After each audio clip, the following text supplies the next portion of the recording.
I woke up the next day by Tanjiro shaking me awake. Tanjiro, what's up? Mitsuri-san told me of a secret weapon that makes you stronger. I want to find it. It'll be fun, like a treasure hunt. Please, Yin, come with me. I got up and ranked my fingers through my hair. Okay. Just give me a few minutes to get ready, okay, Tanjiro? He nodded his head and waited for me outside. I quickly got ready, did my hair, put on my necklace, also my rosary, on my Demon Slayer uniform, and last but not least, my hori. I opened the door. Okay, Tanjiro, let's head out. I grabbed his hand and we started running into the woods. On the way, Tanjiro told me he also wants to look for Hinagazuwa because he apparently has gone missing. Oh, so that's why I haven't gotten my sword, or why Hinagazuwa-san hasn't tried to kill me yet. I nervously laughed at that last part. He just awkwardly smiled. Then Tanjiro clenched onto my arm. Tanjiro? Sorry, I really missed you when you were gone. I patted his head and smiled. I missed you a lot too. Yin, you're such an angel. I swear on my life I'll protect you and marry you. You are worth any sacrifice. You and Nezuko are all that matters to me. Nobody else matters. I want to be with you forever, even if that means I have to kill, so be it. I noticed something far off, up and ahead. Tanjiro, look. He looked where I was looking. A child? And who's that? That's one of the Hashira. He's the Mist Hashira. Michiru, he's the youngest Hashira. He became a Hashira, I believe. He said after 2 months of training. You talked to him? Of course. Actually, we are really good friends. He can be a bit rude at first, even though I think he doesn't realize it. But once you get to know him, he's actually a really big sweetheart. While I was talking, I was also listening to the kid argue with Michiro about a key and about using something. Then, out of nowhere, Michiro chopped him in the neck, knocking him down, and me and Tanjiro stepped in. Hey, stop! Michiro, what are you doing? Michiro's eyes lit up as he ran over to give me a hug. He smiled. It's nice to see you again, Yin-chan. I missed you. I stood there, kind of awkward. It's nice to see you, Michiro, but why did you hit that boy? He won't give me a key to a machine that will help me train more. He's being stubborn. I can't give you the key. It will break. Even if you torture me, I won't give it up. The boy got up and yelled at him. Michiro hugged me tighter when he started speaking again. Have you been trained to withstand torture? The average adult wouldn't be able to withstand it. So there's no possible way you can. So what if it breaks? Just make it again. Your time and a Hashira's time have completely different values. Swordsmen can't fight. They can't save lives. All they can do is make weapons. If you don't use your head, you'd understand that. So you might just give me the key. Michiro! He looked at me and had a face of worry, probably because I said it in a displeased tone. I don't know why you were saying such things to him. Swordsmen are very important as demon slayers. They are very reason why we still have everything to fight them back with. They've developed a different skill that takes a lot of time, practice, and patience to perfect. I told him as I got him out of my arms to help the boy up and comfort him by patting his head. When you patted the boy's head, Michiro showed a very irritated face. Not at you, but at the boy.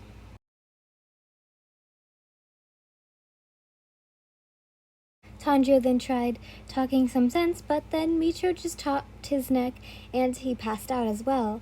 The boy got panicked and ended up giving him the key. I was about to follow Michiro and talk some sense into him, but then I saw Hinagazuwa. Hinagazuwa! He was wearing his mask skill, but he put up his lips in a slush motion. He then handed me a new nitrine blade. Sorry I haven't been able to deliver it myself, he whispered. I waved my hand. It's quite all right. I'm sorry I lost my other one. You put so much hard work into that sword, and it got taken away. He patted my head. I know what happened, so I'm not mad that you got your sword taken. I think this one will be better. I sharpened it about before I came over. I bowed. Thank you, Hinagazu-san.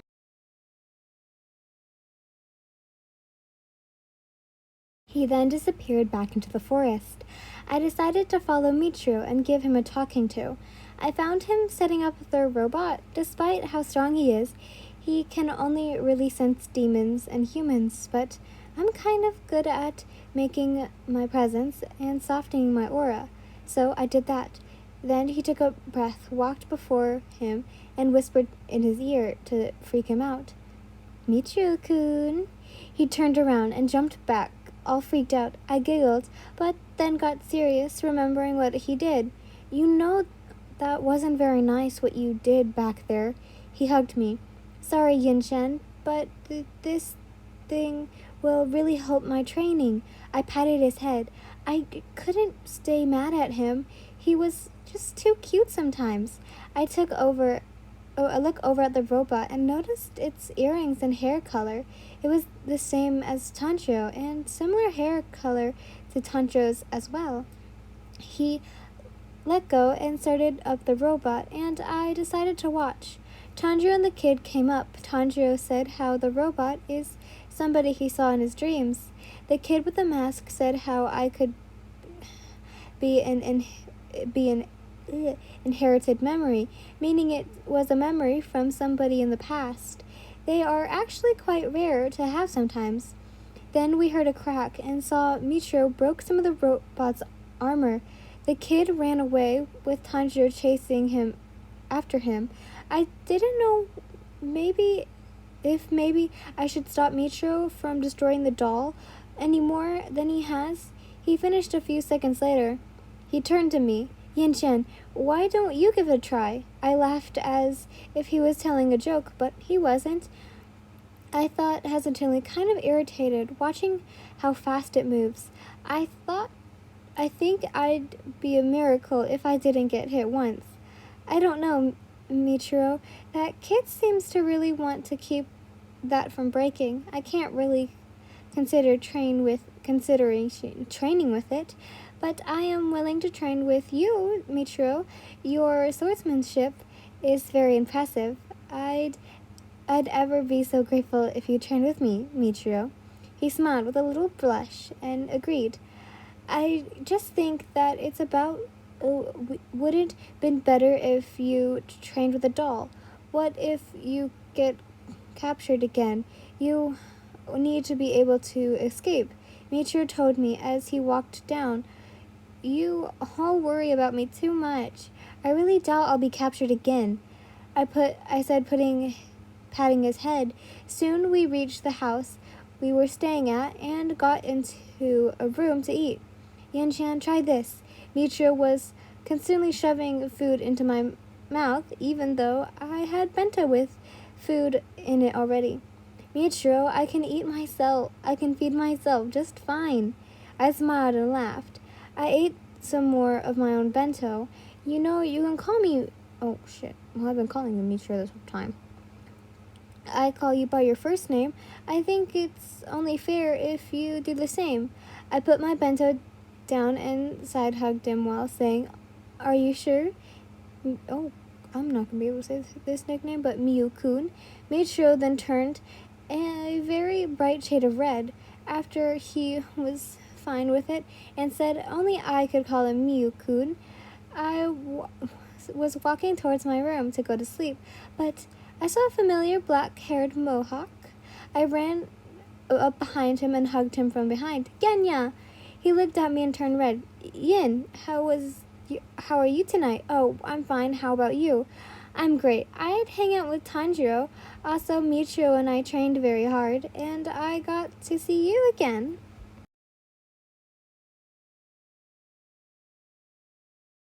We chatted for a bit, but then I remembered that Tanjiro left Nezuko in his room. I told Genya that I had to check on something and wished him sweet dreams. I went into Tanjiro's room and saw Nezuko already out of her box. Nezuko! I yelled, entering the room, closing the door behind me. She looked at me and ran over, jumping into my arms. She made little muzzle noises that were very cute. I'm very happy to see you too. Tanjiro is still training, but is there something you would like to do? She tilted her head as she was thinking. Then she pointed at her hair and slight braid position. Oh, you want me to braid your hair like Mitsuri? She nodded her head excitedly. Then I got to work. Soon as I finished, she then hugged me and I gave her small head pats. I looked down at her and hugged her tighter. You're just so cute, Nezuko. You're like the little sister I've never had. I promise me and Tanjiro will find a way to turn you back into a human.